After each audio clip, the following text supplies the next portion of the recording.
Winehouse. The mere mention of her name summons smoky clubs, unapologetic lyrics, and a voice that could break your heart while setting it free. She didn't just sing, she bared her soul, weaving jazz, soul, and raw confessions into every note.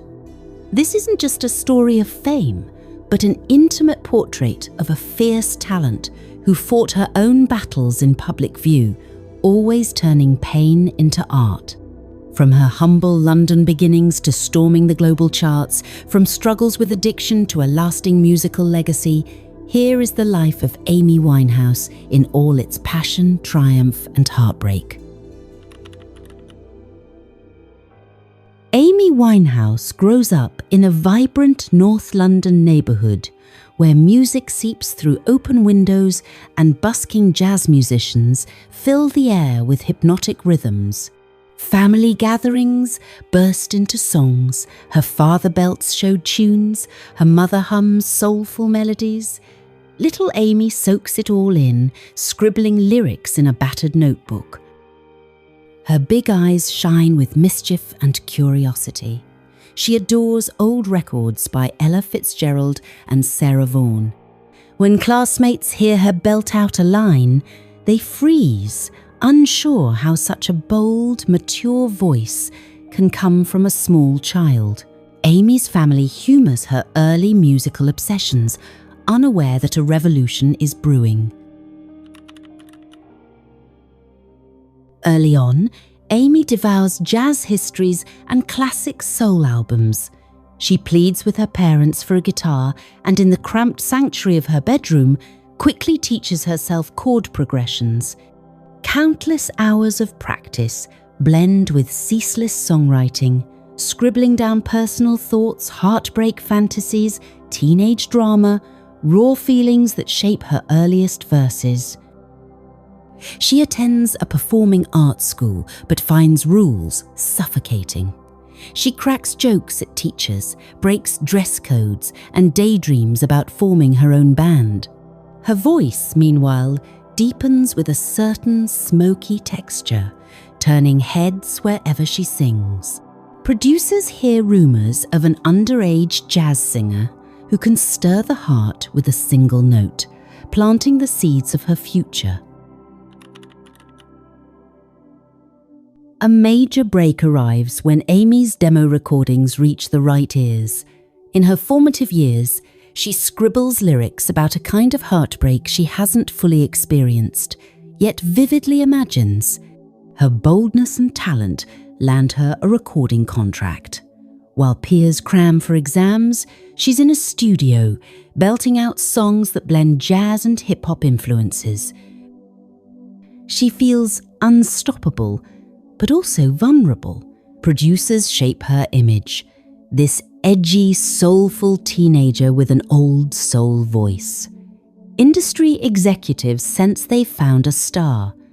She smokes during breaks, jokes around with engineers, and pours every ounce of teenage defiance into the microphone. The result is a debut album, Frank, which introduces a brash singer who's unafraid to bare her insecurities and sarcasm in public. Amy's second album, Back to Black, hits like a tidal wave. Listeners are stunned by her honesty, and critics rush to call her the fresh voice the industry has been missing.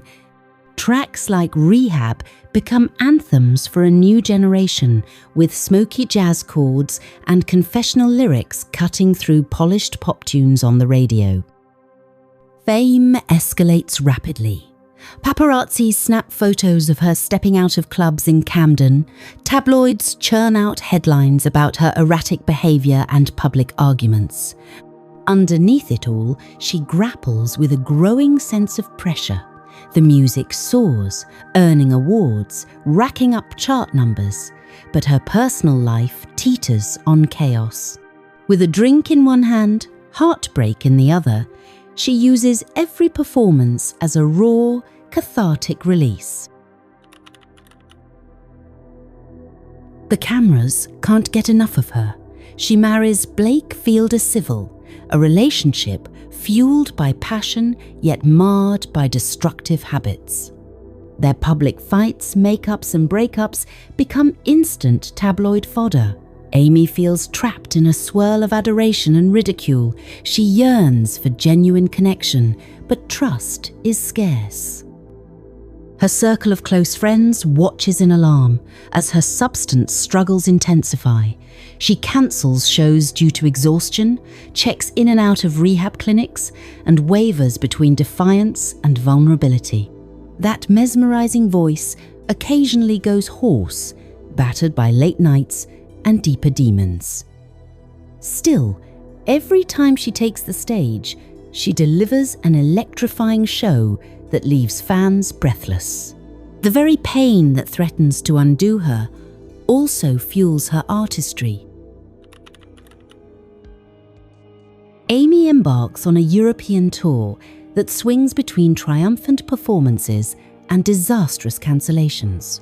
Some nights, she's unstoppable, commanding the stage with scorching vocals and playful banter.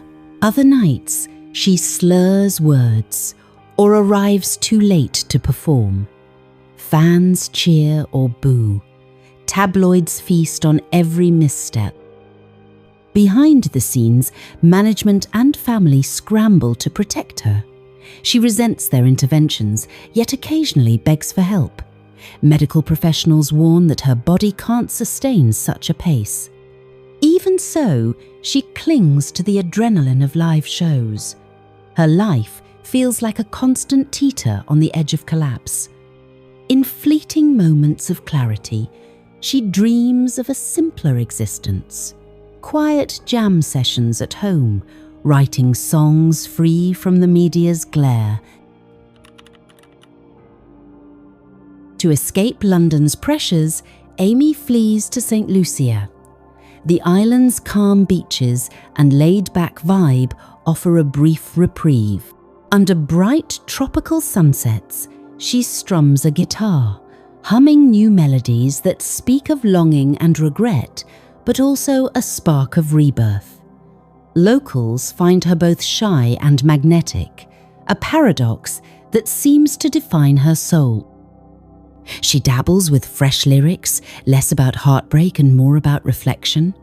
Friends note a healthier glow in her face, if only for a while. She shares laughs with new acquaintances, glimpses of the witty teenage girl who once lit up a small stage. But the island getaway can't fully erase her inner battles. London's chaos beckons, along with the music industry that still expects her triumphant return. Back in England, Amy attempts another comeback, but old habits tug her back into a cycle of late-night partying and health scares. Industry insiders whisper that she's recording new material, though progress is erratic. She cancels more shows and stumbles through a disastrous performance in Belgrade. Friends describe her as a haunting contradiction, fiercely proud of her artistry yet convinced she's let everyone down.